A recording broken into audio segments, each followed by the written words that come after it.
छावा सिनेमाचे जे दिग्दर्शक आहेत लक्ष्मण उतेकर, मी त्यांच्या तालमीत वाढलोय इंडस्ट्रीमध्ये.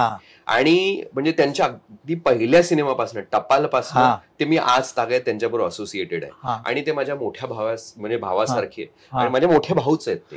सो ते मोठे भाऊ म्हणून त्यांचा जो काही जाच असतो आणि ती जी काही एक काय म्हणूया वचक असतो, त्याच्यामुळे कदाचित मी त्या तालमीत वाढल्यामुळे मला ती सवय नाहीये.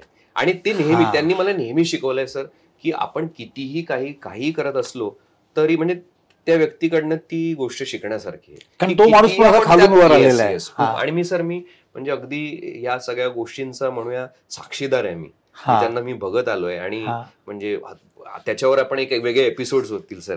पण खरंच म्हणजे त्यांना मी बघत आलोय आणि त्यांच्याकडनं भरपूर गोष्टी म्हणजे in front of the camera, behind the camera आणि ह्या सगळ्या व्यतिरिक्त सुद्धा पर्सनल लाईफ मध्ये सर त्यांच्याकडनं भयानक शिकण्यासारखं आहे. आणि एक वेगळा अनुभव आहे. जसं आपण मगाशी गप्पा मारतो तुमच्याकडे अनुभवाचा साठा एक ट्रेझरी आहे, तसं सर त्यांच्याकडे ती गोष्ट आहे. आणि एक मोठा भाऊ म्हणून मला सतत ते शिकवत आलेत. त्याच्यामुळे मला नाही वाटत की आपण कधी बदलणार आहोत.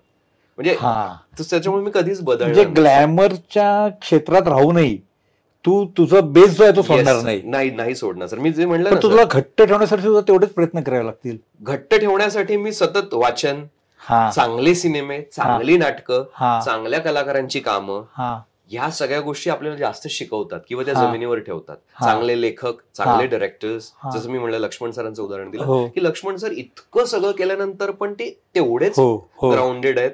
त्यांच्यात कधीही अशा प्रकारची एअर गेलेली नाहीये किंवा त्यांना असं वाटत नाही कोणाबरोबर सुद्धा पण ते अप्रोचेबल आहेत. प्रत्येक माणूस त्यांना फोन करू शकतो, भेटू शकतो, त्या पद्धतीने त्यांना काही प्रश्न विचारू शकतो आणि ते तेवढ्याच हसतमुखपणे सगळ्या गोष्टींची उत्तरं देतात आणि आपलं समजून ते सगळ्यांबरोबर बोलत असतात. ते सगळ्यात एक मोठ्या व्यक्तीचं लक्षण आहे ते. त्यामुळे त्यांच्या सावलीत वाढलेलं म्हणजे जी त्यांच्या सावलीत वाढलेली व्यक्ती मला नाही वाटत की ती खरंच त्या पद्धतीची करप्ट होईल. सक्सेस नंतरच्या म्हणजे मी म्हणजे ऑलमोस्ट ते जसं मगाशी म्हणालो की एकतर इंटरेस्टिंगच सर या सगळ्या गोष्टी. म्हणजे ज्या आम्ही भेटतो, विक्कीला भेटल्यानंतर जे काही आमचं संभाषण होतं किंवा विनीतला भेटल्यानंतर संभाषण होतं, ती ही तर काय म्हणूया आपण काय सीझन जे सीझन्ड म्हणतो आपण तसे प्लेयर्स आहेत. सो त्याच्यामुळे अशा लोकांबरोबर बोलताना पण ते ज्या पद्धतीने त्यांचा अप्रोच असतो ना, म्हणजे अगदी प्रीमियरच्या दिवशी विक्की मला भेटला, आम्ही असे सगळे कलाकार भेटलो, तेव्हा पण विक्की तेवढाच ग्राउंडेड होता. आणि मी माझ्या बायकोला इंट्रोड्यूस केलं की माझी मिसेस, मी त्यांच्याबरोबर आणखी एक फिल्म केलेली आहे सॅम बहादूर, मी त्याच्यासाठी त्यांना ट्रेन पण केलेलं आहे. सो त्याच्यानंतर एक माझं रिलेशन फार त्याच्याबरोबर एक मैत्रीपूर्ण पण आहे आणि काय म्हणूया बडीज काइंड ऑफ असं एक्झेंजीज वर्ड मध्ये जर बोललं तर आम्ही खरंच अगदी फारच छान भावासारखे, मित्रासारखे आहोत.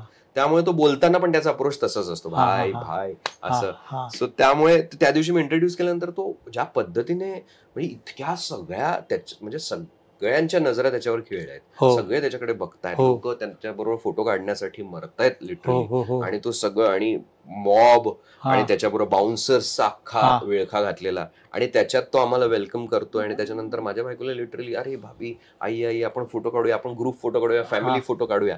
हे एका आत्ता ज्या म्हणजे अख्ख्या दुनियेचं लक्ष ज्याच्यावर आहे, ती व्यक्ती अशा पद्धतीने वागते आणि ती एवढीच आपल्याला इन्व्हॉल्व्ह करते त्या सगळ्या गोष्टींमध्ये, ती खरंच मोठी गोष्ट आहे सर. तर ह्या सगळ्या प्रसंगांमधून आपल्याला बऱ्याच गोष्टी शिकायला मिळतात कदाचित.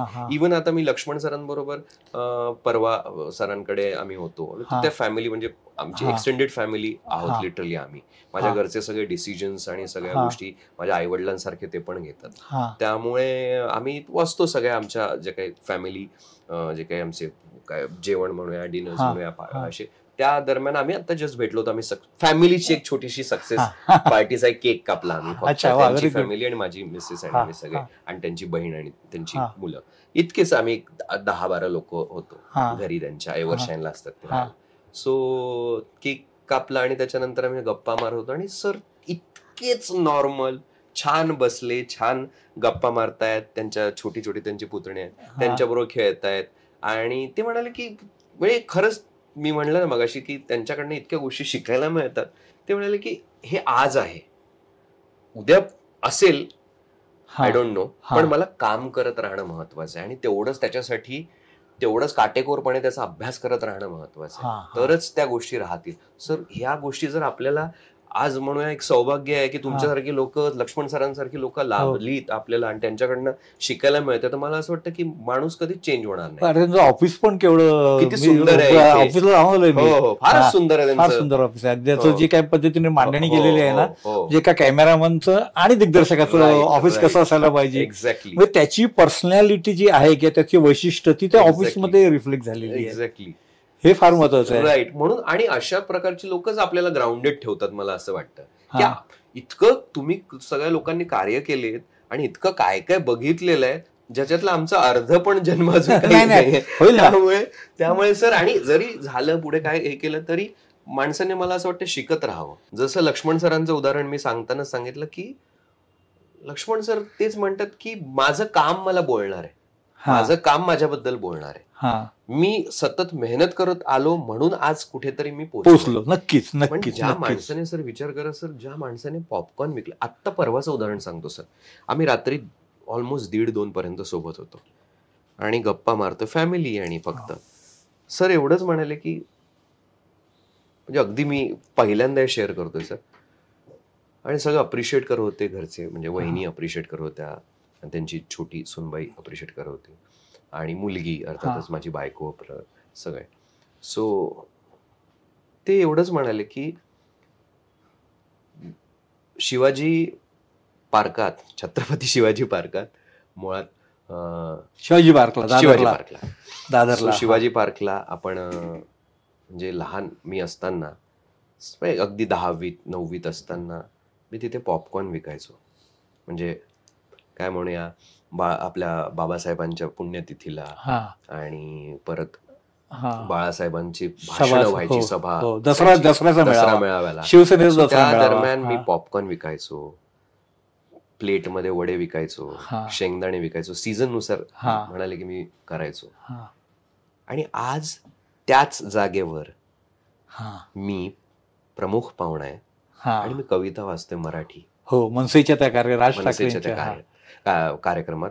सो मला काय फील असेल ते म्हणाले की मी जेव्हा स्टेजवर होतो, बसलो होतो सगळ्या पाहुणे मंडळींमध्ये, त्या दरम्यान मला फक्त समोर तो लहानपणीचा लक्ष्मण दिसत होता की हे विकतोय आणि लोक बोलताय बस खाली बस बघू दे असं.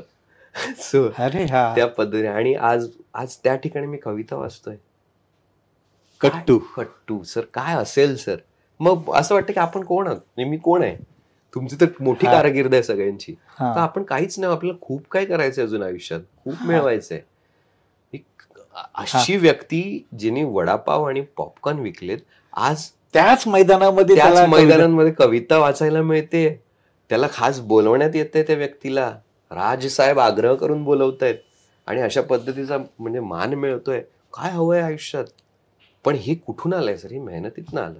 मराठी मनोरंजन सृष्टीमधील मालिका, चित्रपट, नाटक तसेच कलाकारांबद्दलच्या नवीन अपडेट्स जाणून घेण्यासाठी नक्की सबस्क्राईब करा इट्स मज्जा मराठी या आपल्या नवीन यूट्यूब चॅनलला.